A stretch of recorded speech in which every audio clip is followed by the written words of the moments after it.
The last goodbye. Sometimes, a single goodbye can change a life forever.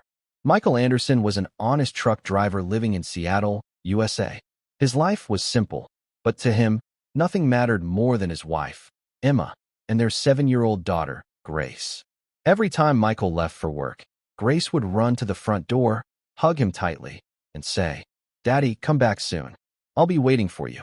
Michael would smile, kiss her forehead, and reply, "I always come back, princess." One morning, Michael had to leave for a 3-day delivery trip. Before he left, Emma smiled and said, "When you come home, we'll celebrate Grace's birthday together." Michael hugged them both, never imagining it would be the last time he would see them alive. 2 days later, while driving across the state, his phone suddenly rang. It was his neighbor. His voice was shaking. "Michael, come home now. Your house is on fire." Michael's heart nearly stopped. He slammed on the accelerator and drove back as fast as he could. But when he arrived, it was already too late. The house had been destroyed by flames. Emma had lost her life. Grace was rushed to the hospital, but a few hours later, she also passed away. Michael sat alone outside the hospital, holding Grace's little teddy bear in his trembling hands. His world had ended. For months, he barely spoke to anyone. He quit his job. Every morning, he visited their graves and wondered why life had taken away the only people who truly mattered to him. Everyone believed the fire had been caused by an electrical short circuit. But 6 months later, investigators made a shocking discovery. The fire had been deliberately started. A group of criminals had set the house on fire while trying to destroy evidence connected to a burglary next door. They never expected an innocent family to be inside. To them, it was just another crime. To Michael, it was the loss of his entire world. The police reopened the investigation, but without enough evidence. The case quickly reached a dead end. Michael refused to give up.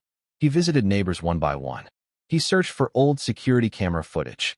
He followed every tiny clue, believing that the truth had to exist somewhere. Months later, an old security camera from a nearby convenience store captured the license plate of a suspicious vehicle near his house on the night of the fire. That single clue changed everything. The police identified the criminals and arrested every member of the gang. Months later, the courtroom was silent as the judge prepared to announce the verdict. One of the criminals lowered his head and quietly said, "We never thought anyone was inside the house." Michael looked at him with tears in his eyes. Then he calmly replied, "To you, it was just another mistake. But to me, they were my entire world." The judge sentenced every criminal to long prison terms. Justice had finally been served. After leaving the courthouse, Michael drove straight to the cemetery. He gently placed Grace's teddy bear on her grave. Looking at the sky, he whispered, "I'm home, princess. I couldn't keep my promise in time, but I kept my promise to find justice for you." A gentle breeze passed through the trees. For the first time in a long time, Michael felt a small sense of peace. Some wounds never truly heal, but sometimes justice is enough to help a broken heart keep beating. The end. Moral: the greatest revenge is not hatred, it is justice.